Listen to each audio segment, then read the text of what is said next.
नमस्ते दोस्तों, कैसे आप सभी। आशा है कि आप सब बहुत अच्छे होंगे। सावन की शुरुआत हो गई है। हर जगह घेवर घेवर घेवर दिखाई दे रहा है, सोशल मीडिया पर या फिर कहीं भी आप देख लीजिए, घरों में घेवर की तैयारी बनानी शुरू हो गई है। तो मैंने भी सावन की शुरुआत घेवर के साथ कर दी। पिछले 1 साल से घेवर बनाने की बहुत इच्छा थी, पहली बार घेवर बना है। आप लोग ज़रूर बताइएगा कि मेरी ये घेवर कैसी बनी। बहुत कॉम्प्लिकेटेड दिखता था कि मधुमक्खी का छत्ता जैसा ढेर सारा इसमें जाली है, कैसे बनता होगा, पता नहीं कैसे बना पाऊंगी कि नहीं बना पाऊंगी। लेकिन फाइनली मैंने भी घेवर बना लिया। तो चलिए देखते हैं मैंने इसे कैसे बनाया। घेवर बनाने के लिए हमें घी को है मक्खन में कन्वर्ट करना पड़ता है। तो इसके लिए घी को अच्छे से गरम कर लिया जाता है। मैंने भी वैसे ही गरम कर लिया और उसमें आइस क्यूब 8-10 डाले और उसको अच्छे से मिलाया। थोड़ी देर में ही जो हमारा घी था, खौलता हुआ घी जो था, वो एकदम वाइट कलर का बटर में कन्वर्ट हो गया। एकदम चिकना सा बटर बनकर तैयार जब हो जाता है, तब इसमें से आइस और जो भी पानी बच जाते हैं उसको हम निकाल कर साइड कर लेते हैं। और उसके बाद अब इसको हम फेंटना शुरू करते हैं। इसको एकदम चिकना मुलायम बनाना होता है। वैसे तो बटर चिकना और मुलायम होता ही है, लेकिन एकदम इसको जब हम हाथों से फेंटते हैं, 5 से 7 मिनट फेंटने के बाद इसका जो टेक्सचर है एकदम मुलायम हो जाता है। तब जाके इसमें हम आटा मिलाते हैं या मैदा मिलाते हैं। तो मैंने यहाँ पर 1.5 कप मैदे का इस्तेमाल किया। सफ़ेद रंग के इस मक्खन में अब हम धीरे धीरे मैदा डालते जाएंगे और इसको मिलाते जाएंगे। अच्छे से मिलाते जाएंगे, मैदा डालते जाएंगे। इस तरह करके सारे मैदा को मिलाकर हम एक अच्छा सा मिक्सचर तैयार कर लेंगे। देख लीजिए, ऐसा ही बनने के बाद तैयार हो जाता है। तो इसको अच्छे से मिलाएंगे। उसके बाद अब बारी आती है इसका घोल बनाने का। तो घोल बनाने के लिए हम इसे थोड़ा थोड़ा पानी डालकर इसका घोल बनाएंगे। तो सबसे पहले मैंने यहाँ पर दूध का इस्तेमाल किया। 1 कप मैंने दूध लिया और थोड़ा थोड़ा दूध डालकर इसको अच्छे से मिलाया। इसका घोल बनाने के लिए थोड़ा सा पानी या दूध डालकर इसको मिलाना पड़ता है। अगर आप पानी से बना रहे हैं तो बाद में दूध डाल लीजिएगा। मैंने यहाँ पर सबसे पहले दूध में मैदा को घोल लिया। उसके बाद इसको अच्छे से घोलने के बाद थोड़ा सा पानी और डाला। एक बार में आधी कप पानी डाली और उसको मिलाया, फिर आधी कप पानी डाली, उसके बाद फिर उसको मिलाया।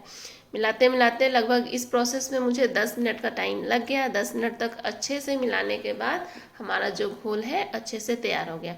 टोटल मैंने यहाँ पर 1.5 कप मैदा में 3 कप के करीब पानी डाला है। 1.5 कप मैदा में 3 कप के करीब पानी डाला है और 1 कप जो है हमारा दूध मैंने डाला। तो टोटल मैंने यहाँ पर 4 कप पानी का इस्तेमाल किया और ये हमारा चिकना सा घोल बनकर तैयार हो गया। वैसे तो इस घोल को बिना गुठलियों का बनाया जाता है। तो इतना इसको फेंटा जाता है कि गुठलियाँ नहीं बचती है।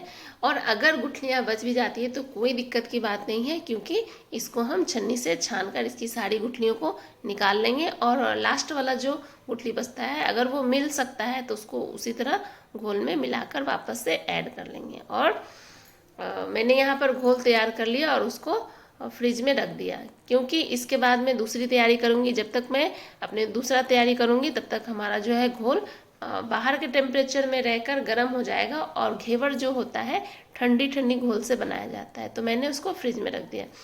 फ्रिज में रखने के बाद इधर मैंने चाशनी की तैयारी की। सबसे पहले चाशनी बनाने के लिए 2 कप चीनी में मैंने 1.5 कप पानी डाला। उसके बाद 1 तार की चाशनी बनाकर तैयार कर ली। घेवर के लिए 1 तार की चाशनी की ज़रूरत होती है। तो मैंने यहाँ पर चाशनी बनाकर मेरी एकदम परफेक्ट 1 तार वाली चाशनी बनकर तैयार हो गई। तो इसे बनाकर मैंने साइड में रख लिया। इधर हमारा मैंने चाशनी के साथ ही राबड़ी बनाने के लिए भी चढ़ाया था। तो इधर हमारा राबड़ी जो है पक रहा है। मैंने 1 लीटर दूध को गर्म होने के लिए चढ़ाया। जब तक हमारी राबड़ी बनेगी तब तक हमारा घेवर भी बनकर तैयार हो जाएगा। तो इधर मैंने घेवर की भी तैयारी कर ली थी। मैंने फ्रिज से निकाला और अब मैं घेवर बनाना शुरू करूँगी।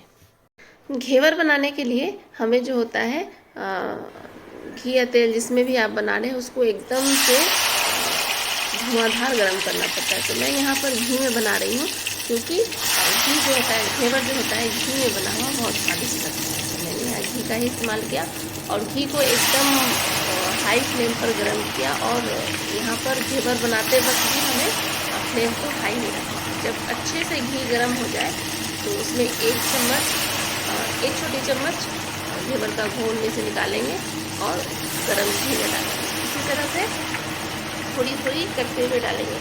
जब वो झाग खत्म हो जाए तो हम 1 चम्मच डाल देंगे घेवर का घोल। उसके बाद फिर थोड़ा झाग खत्म हो, फिर उसके बाद 1 चम्मच डाल देंगे और इसी प्रोसेस को कंटिन्यू करते रहेंगे। और बीच बीच में थोड़ा सा बीच का जो घोल होता है उसको हम किसी लकड़ी की सहायता से, किसी जिससे हमारा हाथ जले नहीं, उसके सहायता से बीच में एक घोल बना देंगे। मैंने यहाँ पर सरसी का इस्तेमाल किया, मुझे और कुछ मिल नहीं रहा था तो मैंने सरसी के इस्तेमाल से इसका बीच में घोल बना दिया और फिर मैंने इसमें घेवर का घोल डालने का प्रोसेस जारी रखा। इस घेवर को बनने में लगभग 10 मिनट का टाइम लग जाता है। 10 मिनट में हमारा एक घेवर बनकर तैयार होता है, क्योंकि हम आस्ते आस्ते इसमें घोल डालते रहते हैं और हमारा जो है परफेक्ट जाली जो होता है घेवर का बनते जाता है। तो यहाँ पर एक बात विशेष ध्यान देने की ज़रूरत है कि हमारा घेवर का घोल एकदम ठंडा होना चाहिए। और अगर आप बना रहे हैं तो एकदम फ्रिज का चिल्ड पानी जो होता है घेवर के घोल के नीचे, जिस बर्तन में घेवर है उसके नीचे हम वो ठंडा पानी रख देंगे। उससे क्या होगा, हमारा घोल जो होगा वो ठंडा ही रहेगा। और इस तरीके से कंटिन्यू डाल कर हमारा घेवर जो है एकदम परफेक्ट बनकर तैयार होगा। तो यहाँ पर मेरा पहला घेवर ये बन रहा है। तो ये है, देखिए कितने अच्छे तरीके से। मैं सोची थी कि शायद मेरे से बनेगा नहीं, क्योंकि मैं पहली बार बना रही थी तो थोड़ा डर भी लग रहा था। यहाँ थोड़ा सावधानी की ज़रूरत होती है, क्योंकि इसमें छींटे भी पड़ते हैं। हमें घी को थोड़ा पूरा भरना भी नहीं होता है। हम जिस बर्तन में बनाते हैं, या आप कोई रिंग्स में बना रहे हो या फिर आप इस तरीके से सॉस पैन में बना रहे हो जो कि एकदम सीधा हो, ताकि घेवर को जो हम अच्छे से निकाल पाएँ और हमारा जो है घेवर एकदम परफेक्ट बनकर तैयार हो जाता है। जब घेवर का घोल देना बंद हो जाए, मतलब हमें लगे कि अब घेवर के लिए सफिशिएंट हमने घोल डाल दिया है, उसके बाद हम इसके साइड को थोड़ा सा चाकू की सहायता से साइड को अलग कर देंगे। बहुत ही आसानी से घेवर जो होता है किनारे छोड़ देता है और चिपकता नहीं है। और जब ये निकल जाता है तो ये आराम से तेल में डूब जाता है। जब तेल में डूबता है तो इसका ऊपर का मतलब साइड भी जो है वो भी अच्छे से सीख जाता है, एकदम अच्छा सा सुनहरा कलर आ जाता है और बहुत ही स्वादिष्ट बनकर तैयार होता है। तो इस तरह से मैंने डरते डरते पहला घेवर बनाकर निकाला। तो आप लोग ज़रूर बताइएगा कि ये घेवर कैसी बनी। पहला वाला तो अभी मैं निकाल के दिखाती हूँ कि कितना सुंदर और कितना अच्छे से पक कर तैयार हुआ। तो ये मेरा घेवर बनकर तैयार हो गया। देख लीजिए कितना सुंदर लग रहा है मेरा घेवर। अब इसी तरह से मैं दूसरा घेवर भी तैयार कर लूँगी। इधर मेरा राबड़ी भी बनकर तैयार हो गया। घेवर भी मैंने बना लिया और राबड़ी भी तैयार हो गया। तो जब राबड़ी अच्छे से ठंडा हो जाए तब जाके हम जो है घेवर में राबड़ी को डालेंगे। तो जब सारी घेवर हमारी बन जाए तो हम क्या करेंगे, सारे घेवर को एक साथ रख लेंगे और ऊपर से चाशनी जो है ऊपर से डालेंगे। तो चूँकि घेवर जो होता है जालीदार होता है, तो अगर ऊपर में हम डालेंगे तो सब में परफेक्ट चाशनी जो है चली जाएगी। सारे के सारे घेवर जो होता है, जितना ज़रूरत होगा, जितना मीठा का ज़रूरत होता है उतना ही रहेगा और एकदम परफेक्ट घेवर बनकर तैयार हो जाएगा। इसके बाद ठंडी ठंडी राबड़ी घेवर के ऊपर डालिए और थोड़े से ड्राई फ्रूट्स के साथ, पिस्ता बादाम के साथ इसको गार्निश कीजिए और मज़े लेकर खाइए। तो इतने से घोल में, मेरे 1.5 कप मैदा के घोल से मैंने लगभग 6 घेवर बनाए। बहुत ज़्यादा मोटे मोटे नहीं बने थे, थोड़े पतले पतले, लेकिन बहुत ही स्वादिष्ट बनकर तैयार हुए थे। और आप जब अपने से पहली बार कोई चीज़ एकदम परफेक्ट बनाते हैं, एकदम देखने में डिलीशियस बाज़ार जैसा लगता है, तो बहुत खुशी मिलती है, बहुत अच्छा। तो आपको मेरी ये घेवर की रेसिपी कैसी लगी प्लीज़ मुझे ज़रूर बताइएगा। और मेरी रेसिपीज़ आपको अच्छी लगती है तो प्लीज़ मेरे चैनल को सब्सक्राइब कीजिएगा, वीडियोस को लाइक कीजिए और अच्छे अच्छे कमेंट से मुझे मोटिवेट करते रहिए, ताकि मैं इसी तरह से अगली बार अपनी कुकिंग एक्सपीरियंस आप लोगों के साथ शेयर करती रहूँ। Take care, bye bye.